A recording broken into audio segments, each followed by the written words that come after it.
Hope everybody's doing well. I want to welcome everybody to the Unimpressed podcast today. And we have a friend calling in from England, Mark Christopher Lee, and he just produced a film called Gods versus Aliens. And welcome to the show, Mark. How are you? Yeah, good. Thank you for having me on, John. And hello, everybody. It's a pleasure to be here. So, God versus aliens. I think there's a lot of narrative there on how things are conveyed in the world today as we know it. So looking at this, what's your mindset just coming up with that type of title? I come from, I talk about it. I'm a Christian, so I come from that background. But I also believe there's something out there bigger than us that might be living elsewhere, either on other planets or in other dimensions. That's, not human. And I think with what's going on, especially in the US at the moment in Congress, that we're getting ever closer towards disclosure of some sort, that we are not alone. And that in itself would have a profound impact on the religions of the world, including Christianity. And how are we going to deal with that? And this film was set up really to try and get people to, have a debate about these issues, because it could be quite profound and it could be a massive paradigm shift. So I think we need to prepare ourselves. Like you said, there is inference there, God versus aliens. Maybe God's good, aliens are evil. I don't know. We did go into that a little bit. And people like Tony Toppings, who's in the film, suggest there's a malevolent kind of demonic element to aliens. I think it's probably a bit more sophisticated than that. There's probably good and bad, as there are humans. So that's my take on it at the moment. Well, I think it's energy, right? And I think when you speak about Tony, I think because Tony had such a rough childhood, sure, he had a lot of dark influences. And I think that sometimes can overshadow some of your thought process because you're kind of coming out of a dark place into enlightenment, if you will. And if you don't get rid of that darkness, it's going to be there with the human being, because I think a lot of this is tied to the individual. Sure. Right? I think there's a narrative, and then I think you look at the individual and what's the sensibilities of the individual and how's he telling his story. But in my experience, I've heard multiple stories with variants in each story that I hear from different types of people, but there's a lot of through lines that are very, very similar. And, when you talk about religion and being a Christian, yes, I grew up in a Baptist church, Christian, but religions weren't religions until they made the name or defined the name, right? Yeah. So if you walk it back to when a religion started and we're just human beings, what's the narrative look like then? Sure. Because this has been crafted and perpetuated over thousands of years. Have you ever thought about something like that? Yeah, I know religion is organized. You don't need to be able to believe in God, to pray to God, to have a church to do that, to follow. I understand that. But what you're saying is that the spiritual energy that's far older than religions, there is positive energy, positive forces, and there's dark forces. Is that what you're saying? If you understand how things were created, right, and you come at things from a creation mindset, look at it from that standpoint. There was no defined direction for anybody from creation. We created these narratives, and now we think we have to live by these gospels. And maybe the narratives that we've been told, obviously was a lot of it was for control. Yeah. Right. True. Yeah. And the way those narratives have been conveyed may have set the stage for something that's not what's been conveyed. Right. Like, aliens. Why do we call them aliens? It's a very defensive name in a way. Or UFO. Why don't we call them ancient civilizations? My kind of research is leading me into that these aliens were already here, or possibly the original inhabitants of the planet, and maybe where they're hybrids. That's one possibility. There's profound issues here, I think. I mean, who created the universe? Are we talking God as an omnipotent being? Or are we talking about aliens that created us? What are your thoughts on that? I have quantum physics and things that I experience most of the time. And I think God created everything. I think there is a God. I think he created everything, because I had this thing about creating a pure source. And I been writing this book about how to create a pure source with content, collecting data.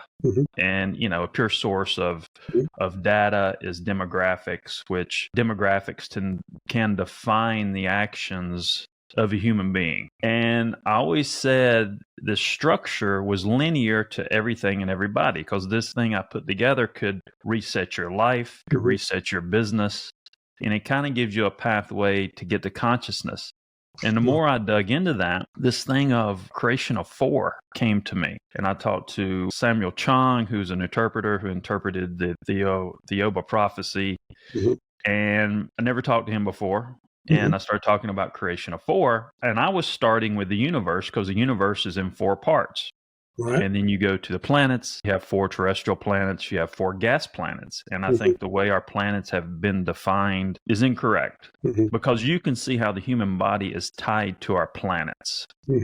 And then if you look at your senses, I think the gas planets were set up for your sensibilities of the human body, because the moving parts of that are the sun, the moon, and Pluto. Because if you look at what's interesting, if you look at the root chakra, which would be the sun on the human body, and then you go up Mercury, Venus, Earth.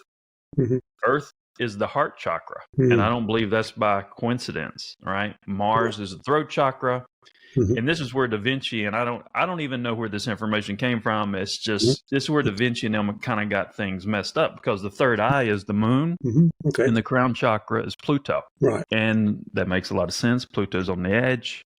And when you think about our connection to God, is connected through our pineal gland. And all this is tied together. So, and I'm going to go back to what Samuel Chong said, but when you break down, you look at these planets, I'm not going to get too crazy about the planets, but when you break down Earth was created in 4 parts. Inner core, outer core, mantle, crust. Right. You have 4 elements. You have 4 gases. You have 4 points. Your body's made of 4 humors. The Book of Gates says there was 4 human beings, which makes sense. This is where I call science stops with the non-conscious. Non-conscious is never spoken about. But if you define non-conscious, right, and understand it scientifically and add that to the puzzle, and it's funny, there's 4 pieces of that puzzle: non-conscious, subconscious, unconscious bias, and consciousness.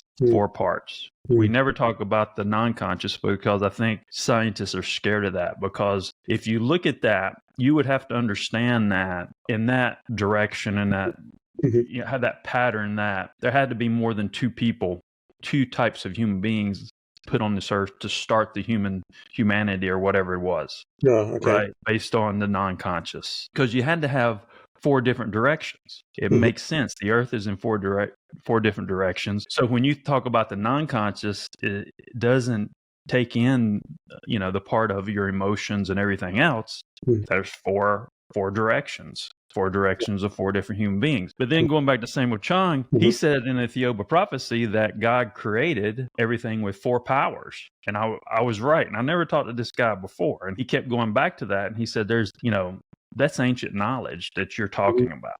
And they said there's these plates in India that describes that. But anybody can check that out. I mean, the creation of 4 goes on and on and on. Hopefully that kind of answers your question. So that's why I think there is a God. And I think God has done this before, which creates the other scenarios that we're dealing with to try to figure out who we really are. So when you said he's done it before, what's this done another whole solar system somewhere else? Or is this a dimension that he's done before? Or is he just start from scratch? And I think he's created life multiple times with different types of life, humans, whatever you want to call them, in this realm of the universe.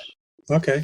Right. And I think it's evolved. Sure. Right. Yeah, that's interesting, because I was reading some of the Old Testament last night, and you notice how the ages of some of these prophets, they're so old. They're like 700, 800, 900 years old. How is that possible? I don't know. How do you explain that? Think about this. If you're reading the Bible, talking about the creation of 4, the number 4 in the Bible is creation. Okay. And then the cross is a 4. Okay. A good lawyer told me I'm too old to believe in coincidences, right? So what's your internal drive? Why are you so interested in this? Yeah, you say coincidences. I follow the universe, I follow God for the signs that I'm on the right path, my right spiritual vocation. I like to do what makes me happy, which puts me on a higher vibration. There's an American writer called Jack Canfield. He's a motivational speaker. I really like what he has to say. He says, if it ain't fun, don't do it. But then he also says, you've got to look out for inspired thoughts when the universe or God, whatever, is nudging you in a certain direction. I think you need to go there. And that's what I've done. Because, my day job, I'm primarily a musician. But at the moment, I seem to be, put in this direction where I'm looking at these interesting things regarding aliens, God, UFOs, and trying to tie it all together. And my next film is going to basically try and tie everything together, the paranormal, spirituality, UFOs, aliens. I mean, it sounds like you've already got there with your Creation 4 thing, which maybe we could feature that, because there's got to be some way of tying everything together into some sort of grand theory. Because you mentioned quantum physics earlier. I mean, that kind of points out that there's more to reality than what we know already. You've got the spooky action at a distance, you've got a quantum entanglement. We still don't know,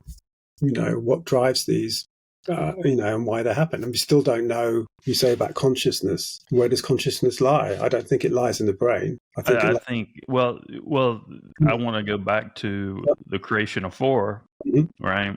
Mm-hmm. Let me tell you something that really blow your mind. Mm-hmm. So medical systems don't talk about your pineal gland much at all. No. And, I wonder why, because this has never been talked about. And like I said, I'm a natural healer, right? Mm-hmm. I'm a natural healer. I have native on both sides of my family. I have energy coming out of my right hand, very strong. Like I can feel your energy. And I think you're like a Scandinavian Norse bloodline. And possibly. I think that's your innate drive just by the feel, because when I talk to somebody, if there's something energy around that person, I can feel it. Okay. Whether you're in talking to you, I can feel there's an upright, like when I talk to somebody or around somebody, there's an upright of energy. It starts coming out of my hand. It tells me that. So those are things that I feel. And then I started researching the pineal gland, and the fluoride in the water calcifies your pineal gland. Okay, yeah. And I've been decalcifying my pineal gland with this eye drops called Sanaga, which decalcifies it. It makes you clear. Yeah. But that's the data center. Your pineal gland is the data center for God. Okay. That's the data center for God. And when you look at the eyes that the Egyptians made, because everything the Egyptians made is a pure source. And I think all the Egyptians were the indigenous people around the world. Mm-hmm. I think that's all the salt of the earth people were the Egyptians. Right. So when you look at the eye, you got the slant this way, the straight line. That slant is a 1/4 slant. Okay. And it's in our head. And it's pretty hard to deny that. When you're talking about Creation 4 and God being connected to our pineal gland, and we have a bone that's a 1/4 slant. When I say 1/4 slant, if you put that angle on a flat surface, it's a 1/4 slant. Wow. This is quite mind-blowing. I spoke to, actually we're talking about Norse, I spoke to a Norwegian psychic called Terje Simonsen, very interesting chap. And he was talking about connecting to consciousness, to psychic abilities by, he calls it the mental internet. But what you're saying is the pineal gland allows you to contact this source. You're calling it God. I think that's God's data center. I think that's where he gets data from. So the question is, how can we tell people to access this, and how can they? You're saying about fluoride's bad for it. I mean, luckily we give our kids, I've got 3 kids, we have bottled water. It's a long story, but there's a lot of pollutants in the water, and we decided, my son wasn't very well, he needed, so we have bottled water. We don't use fluoride in our toothpaste. So you're saying that's very, very important to clear it. Is that right? Yes, absolutely. 110%. Because the Sanaga eye drops I got from the Matthias tribe in the Amazon. Okay. So there's a reason they do it. And they do it daily. And and it's just very odd to me that nobody's ever talked about the pineal gland. No, maybe we need to. Yeah. But why, you know what I'm saying? Because it's hard to deny. It would be hard to deny if I say Creation 4 and then you look in your head and you have a bone that has a 1/4 slant in your head. That's your pineal gland. Yeah. It's hard to deny that. Sure. So your healing powers Is that connected to the pineal gland, do you think? It's just, I mean, it just showed up. I don't know. I mean, like, I met shamans and this and that, and then I realized that like Reiki was a club. Right. You Yeah. know, these things are clubs, because when I got my Reiki training, I was basically a master immediately. Oh, okay. Like I had done this before. Right. And I haven't, it's very odd. It's very odd. And when I do get around Norse type of people, I think Norse people might have been the original people. And I think their skin color may have changed the more south they migrated, because, you know, the Scandinavians created a structural system that kind of set up the world, right? Because there was things that they came in and did that hadn't been done yet. Sure. You know, which is very, very interesting. I mean, people would be like, yeah, whatever. But when you think, because I think that when we talk about cultures and whatever, you know, I think skin color is environmental. Of course it is, yeah. Definitely. You know, because the melatonin and stuff in the skin, and I think it's environmental. And, you know, a lot of people want to argue with that, but science has admitted to that. And we're still living in the dinosaur thought process. Yeah, we are still, we're controlled, aren't we, I think. It's funny you mentioned fluoride. My co-host Guy on our TV show, he was talking about similar effects from, what's the artificial sweetener in Diet Coke? Aspartame, I think it is. Yeah, aspartame, or yeah. That has a similar effect. It stops you from raising your consciousness, your vibration, your energy. It keeps you kind of, controlled, I guess, not breaking through. And I think the way things have been diagnosed, I think there's a lot of people out there that, like myself, like I had to fight through the sensibilities. Right? Because if you don't understand what your sensibilities are and you're very affected by everything around you, it's hard to deal with that. And I think that's why a lot of people may lean to drinking or lean to drugs or whatever, because they're used to these feelings that modern medicine says is an issue. But I don't think it is an issue. You know what I'm saying? Like, and you drive people down these roads to inhibit themselves on who they truly are. And you may never know the true answer about who you are. Yeah, I mean, I had a pretty traumatic childhood. Don't want to go into it too much, but it was nothing to do with me. It was a dark place, but I survived. Before this happened, I believe I had a paranormal visitation. At the time, I thought it was angelic. It was like an angel appeared to me on the wall. This bright light and face came out of the wall, told me that I was going to be all right. The next day, everything wasn't all right, but I got through my childhood, which was problematic. But then I kind of hid it all away, turned to drink a lot. I wasn't an alcoholic, but I was in a bad, dark place, kept myself to myself, but managed with the love of my wife to face these things, get through it. I no longer drink. I've kind of taken control of my mind in terms of not allowing those dark forces to have any effect on me now, really. So I understand what you're saying. People go through, crap in life and not dealing with it very well and feel constrained by the society we live in, I think, and don't believe they've got the power themselves to heal themselves and to raise their vibration. Well, the one thing I do is, like, one thing I was told by another medium, so forth, this girl, Rita Gigante. Her dad was Vincent Gigante, who was Vincent the Chin Gigante, who was head of the all five mafia families in New York City. Okay. And she was a very, very highly sensitive person and grew up in that environment. And she didn't know what she was. That's a kind of an example of, you don't know you're this highly sensitive person. You have this kind of wild childhood with this dynamic father, and the mafia can make you go a little crazy if you're very highly sensitive. But she told me that if I'm giving energy to people, she said, go meditate, whatever, and let light energy come through your crown chakra. And this is another weird story, and I told this to Tony too. So when I started doing that, the first time I did it, I live near this harbor, the Charleston Harbor. And I walked down there where they let these boats in or whatever, and I went down there and meditated. I said, Jesus, God, let light energy through my crown chakra and so forth. And I could feel it. I could feel it coming in, whatever. So I was walking back, and there's this one stretch of road about 9 houses, and you get up to the very end of it, makes a dogleg left. And I look to the left after doing this, and you talk about vibrations, because heaven on earth, I think, is when you can slow down your vibrations enough where you can communicate with the animals and so forth. So I'm looking left at this first house, and I see about 250 robins flying. I said, what the hell is this bird? I've never seen this many birds in one area.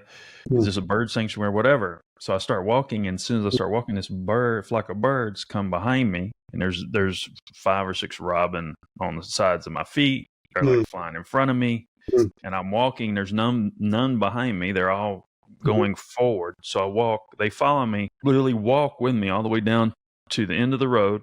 And when the tree line stopped, they stopped. I made a left and didn't think anything about it. A week later, I look out my yard on a Sunday, and I see about 200 robins in my yard. So whatever that is, coincidence, whatever it is, I've never had robins follow me. There is some symbolisms about robins, but that was after the first time I started bringing energy back into my body so I could replenish to heal more people, I guess. Because I don't sell this. I mean, I'm a partner with TikTok. I'm a partner with Meta. I'm in production. I do my podcast, and this is not something I put out there for monetary gain. So that's good, I'm trying to figure it out myself. You know what I mean? Absolutely. I mean, I guess that's my mission really is to open people's minds, I think, and get them to think and take control of their minds, and that there's more to life than, the 9-to-5 job that's grinding them down. Because my story, I like to think is a bit inspiring, because I kind of had my troubles, drank too much. I got into a lot of debt. I was misled by various investors and trying to do my company, and kept a lot of debt, kept it hidden from my wife, and it was been a really bad place. She found out about it. I had a failed overdose after she found out, but I got sectioned to a mental health unit. But then I got out. My wife gave me another chance. I stopped drinking. I took control, took responsibility of everything, cleared all my debts, started living at a higher vibration, and I now, do music, films full time. And I'm lucky to be here, but I want to try and inspire others that are going through difficult times to, that there is hope out there, but it's down to them to take control. It's easy to play the victim all your life, which is, I guess, what I did, because I had such a bad childhood that I was stuck in that mentality. Now, was it your parents? It was, yeah. I mean, it was satanic in nature, so it was dark. Because they're feeling, when you said satanic, if they were gifted, if your parents were gifted, and they didn't know how to represent that properly, and they were highly gifted, people can take that the other direction. Well, this is it. I think that's probably what happened. I mean, what's the lineage of the family? Do you know the full lineage and bloodline and where everybody's from? It's a bit odd, but there's some secrets obviously in the family. My grandmother, I believe, was half Indian. They lived in India at the time, and she was probably illegitimate, but she was half Indian. So, and then my auntie, I know she was told she had clairvoyant powers, and so I think there is something in the family. Obviously, it got twisted. So yeah, probably right. There was a gift that was misused, whereas I want to use it to help people, not to harm people. Well, the fear energy and all that satanic bullshit, it's really weak energy at the end of the day. If you let it get to you, it will get to you. Yeah. But definitely. It really doesn't have any strength behind it. Okay. It's more about the person responding to it. Yeah. And instigating their fear, I guess, response to it. Yeah, because it's just like in Nigeria, they've had so much trauma and things over there, and in different parts of the country, there's almost two divided cultures. One dark, one is light. Yeah. And it's literally through experience and perpetuation of experience and fear. Sure. I've had PTSD, I guess, because of this. And I've always, even now, I have to be aware that I go into fight or flight response quite easily. So I'm still healing myself from that, I guess. Well, I can see it it's weird. I can see it in your eyes, is where I see the Scandinavian part. Sure. I don't know what tells me that or Mm. what it is, but the blue eyes and just the Yeah. look and everything, there's something to that. Mm. Maybe if you dig into that side and Yeah. see what Yeah. resonates with you, Yeah. That's a good idea. because you might have more going on than you realize. Yeah. Hopefully. I like that. But just going back, just want to get your opinion on what do you think the aliens, assuming they exist, what do you think they are? What do they represent? I think they represent energy. Mm. I think they represent energy. I think I kind of lean towards the Stephen Greer philosophy of they don't want to hurt us, because if they did, they would have already done so. Yeah, that's a good And I point. think that anything that's being done based on fear is our governments. Sure. Okay. That's good. I like that. I mean, I like what Stephen Greer says about that, and how people can contact these entities themselves, really, through, I guess, meditation and focused direction. It's really weird to me when I watch Netflix Mm. and, I was in television and so forth. And some of these narratives I think are very contrived. Right. And it's almost like you'll hear a narrative out in the public, and then there'll be some type of show come out that is similar, but a little different.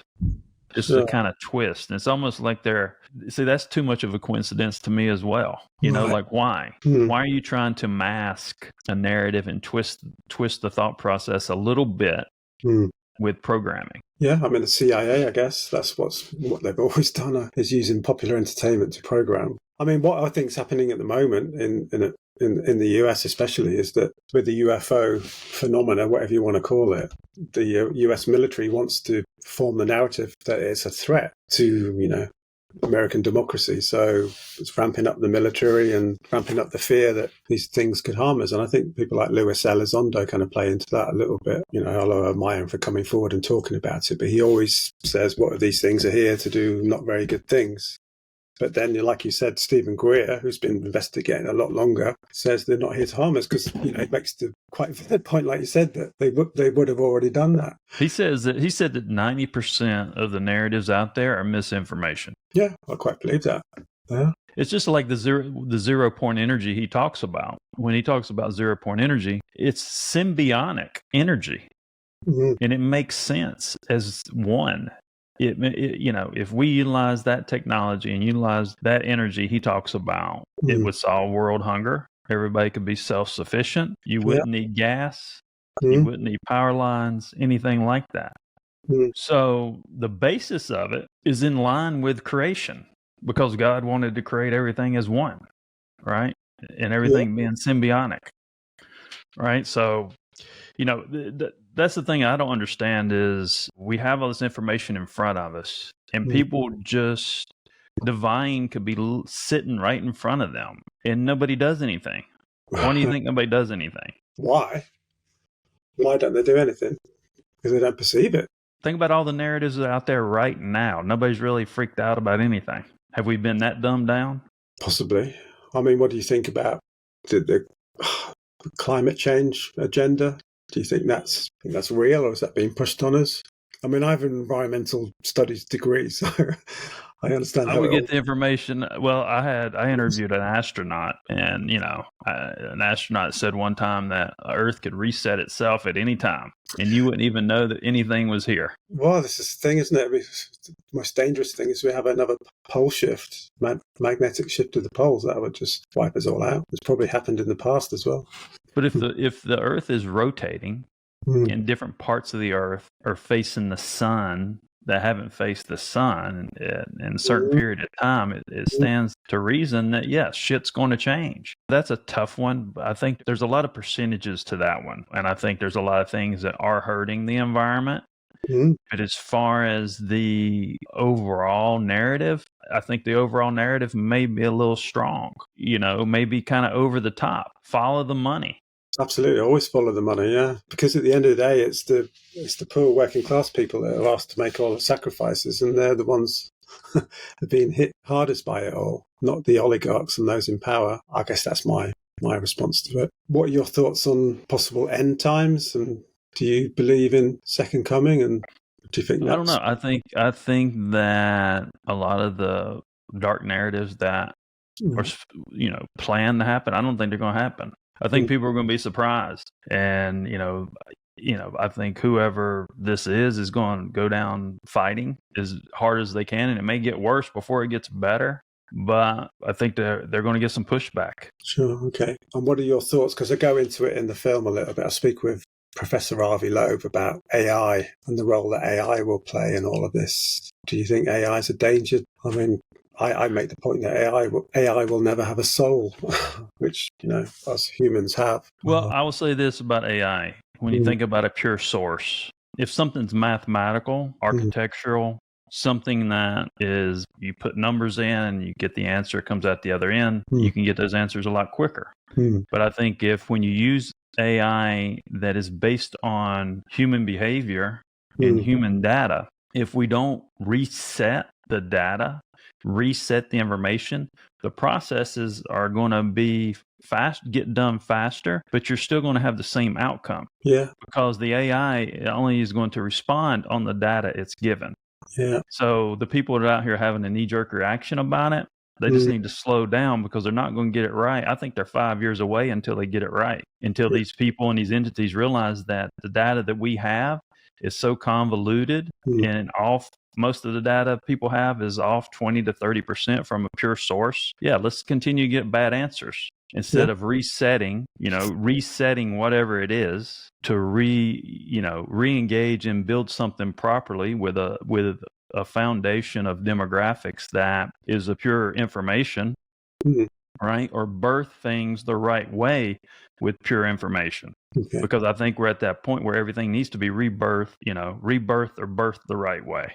To me, I think they can use it as scare tactics, whatever it is, but it's not going to be 100% until people realize about the data that's out there that's being inputted into these systems. Sure.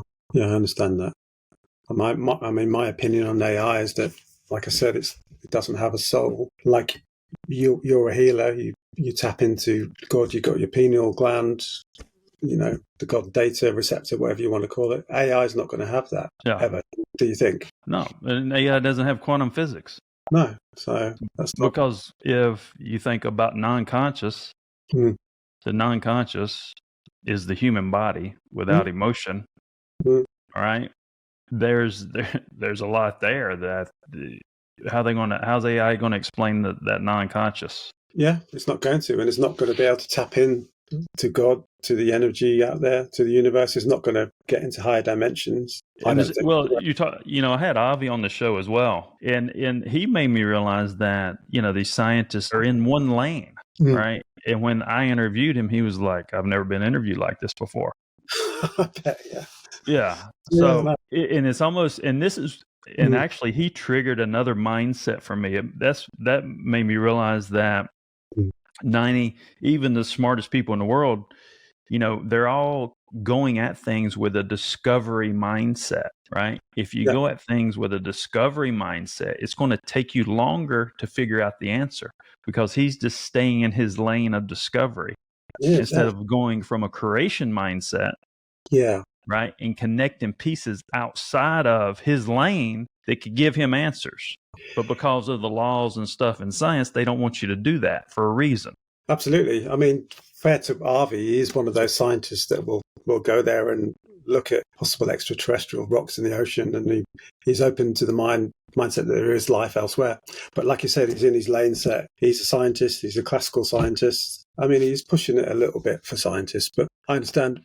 I mean, I guess more quantum physicists might be more open to it because they see the weird things that go on with it that can't be explained. I think they're probably open-minded. I spoke to her, you might want to interview her. There's a lady called Evelyn Hollow. She's actually a parapsychologist, but she's also a quantum physicist, and she's coming up with a theory where quantum physics can explain the paranormal, ghosts and things like that. What's your opinion on ghosts and paranormal and things like that? Do you believe spirits and things exist? I think it's energy. I think when you haven't found divine, I think that could be hell.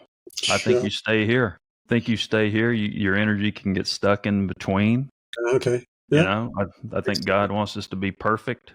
Sure. And I think we're reincarnated. Yeah. I think this is just the beginning. I think for our lives, depend on where you reach divinity or divine based on God's interpretation of what that is, that depends on where you really go. Yeah, that's interesting. I mean, a lot of what you're saying ties into, I don't know if you heard of this, the Etheria Society at all. Have you heard of them? They were like a UFO religion. They're based in London, and it was set up by a guy called George King, who discovered meditation and yoga. This is like in the 50s, before it was popular, really. He went to India and discovered this. And through meditation, he tapped into something that gave him messages about God and about people, about energies, about the chakras and things like that, and about how people, basically like reincarnation, they're moving up to the divine eventually, or to planets, as he says, or they stay where they are, like you're saying. That's what happens. We never kind of die. The energy's still there. It goes to a different plane of existence. It's interesting, anyway. Yeah. Well, I've nothing has ever showed themselves to me. So I think based on how weak you are, that's where you can see stuff, because they're going to show themselves to you. But I've had people with me where saying entities have been around, followed us home. I went into this bar one night and I felt like a burning wood, like a very cedar wood in this bar. And it smelled completely different I'd ever smelled in this bar. And I was like, what is that? I didn't think nothing of it. And this person that was with me could see and whatever. And when we got home, there was something around us that we had to get rid of. But I mentally did a few things or whatever, and I went back in that bar and I never smelt that again. Well, there's definitely, yeah. I mean, I've experienced things that, come from elsewhere, I guess. But like you said, if you're in that fearful, dark place, I guess these things can appear. Was it like, were you conscious or were you asleep, or was it a dream? Or yeah, I mean, it's been all of those, really. I mean, I guess it was more when I was younger, because there was dark things happening to me. So I think now that I'm happier, I kind of tend to notice. You said about coincidences. Well, I can't call them synchronicities, I guess, and I'm noticing them more and more. And I had a weird one. I think it was last year. I was on holiday in a small fishing village in England. It's called Kessingland in Suffolk. Very nice, small fishing village, not very big. We go there quite a lot. And I'm in a band called the Pocket Gods. Anyway, I put the radio on and heard my song. It's called The Perfect Blue. Quite a happy song. Played on the radio, national radio in England. It's a DJ called Steve Lamacq, who's quite famous over here. And I was like, wow, it's brilliant. Been played on the radio. All excited. Okay. And then after that, some guy called in from the village, Kessingland, where I was on holiday, saying, oh, great song. And this guy was in the same village and he phoned in. There's nothing to do with me. That's just a weird thing. And it kind of made me like, okay, there's something weird going on here. That can't be just coincidence. It's law of attraction. Yeah, absolutely. I use the law of attraction, I guess. Yeah.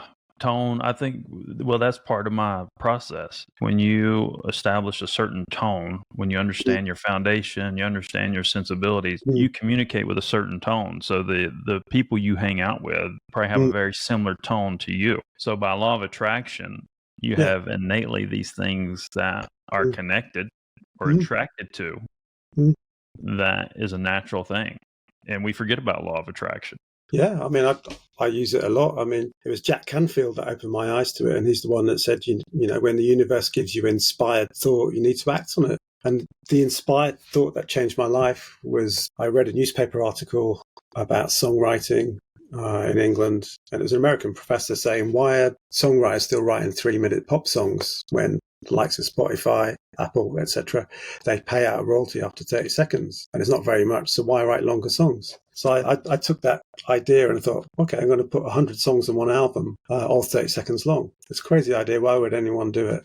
But I did it, and because of that, I got a Guinness World Record. I got many, many more year after year, and then I still hold the record for most songs on an album, which is 1,000 songs, each one 30 seconds long, just because some mad idea that I decided to run with. And, because of that, my band's known all over the world, just by following the law of attraction and following these inspired thoughts, which most people would think, well, that's just a stupid idea. Why should you do that? Why would anyone do that? It's ridiculous. That's what, part of me was saying, but the other part, no, you've got to do it. This is the nudge from the universe to do it. And that's what I did. And it basically changed my life for the better.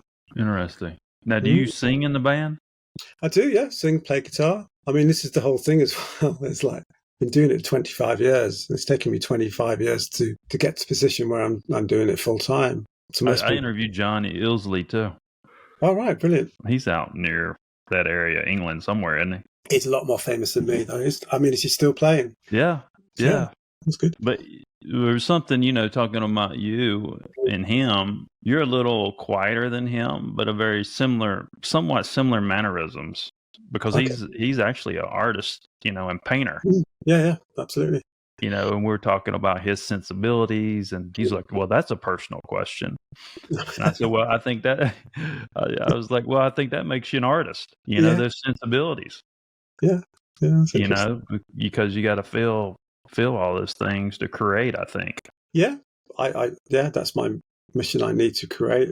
I've somehow ended up making films, which I enjoy even more than music. So I'm just grateful. I mean, gratitude's a big thing as well. I think you need to be grateful for what you do have, not for what you don't have. And that's absolutely. Well, and we teach our kids that as well. And you have to be grateful. 100% agree with that. I talk about that all the time too, because Netflix programming is an algorithm. When I said this, I said I bet you over 70% of their programming is dark based on their algorithm, and I think it was more than 70%. All right. So when you think about law of attraction and perpetuation of negativity, that resonates with society, and that's how society is. We start from what's wrong we always start things from what's wrong instead of what's right. Well, this is it. I mean, that's why we stopped watching the news and the mainstream media, because you're just getting fed this negativity and doom mongering. So we remove ourselves from that. We don't have TV in our house. I mean, we do. We can, So our kids, they'll buy a DVD, but they don't have TV and haven't got that constant thing coming into the house to bring you down, basically, which is what it does. So, well, talking about the film and so forth, where do we see the film? What's the story of the film and so forth? It's called God versus Aliens. It's on Tubi in the US and Canada. And it's about the impact that first contacts or disclosure about extraterrestrials, that we are not alone, how that will affect the world's religions. It's got Professor Avi Loeb from Harvard on it, Seth Shostak from SETI, Tony Topping, the alien experiencer, and the Reverend Daniel Thompson, who's a British reverend who's brilliant. Love him to bits. And it's an hour long. It's a fascinating film. It will make your mind explode a little bit, but it's positive, and it goes through the Old Testament, possible signs of extraterrestrial involvement in the Bible. It's open-minded to most things, and it has a positive message. Thank you. Nice. Well, I don't know if there's we talked a long time. I don't know if there's anything else we can cover, but the conversation went pretty quick. Yeah, it was really enjoyable. I really enjoyed chatting to you, John. Nice. Land. I'm going to have to look into that. And dig into that. And then if you do the next film, let me know. Yeah, I want you to be in the next film, if that's okay. Yeah, absolutely. Let's do it. Yeah, thanks, John. Let's do it. Well, I appreciate you coming on the show, Mark. Thank you. This has been Mark Christopher Lee. Check out his film, God versus Aliens. And my name's John Edmonds Cosma, the CEO of Bang Productions.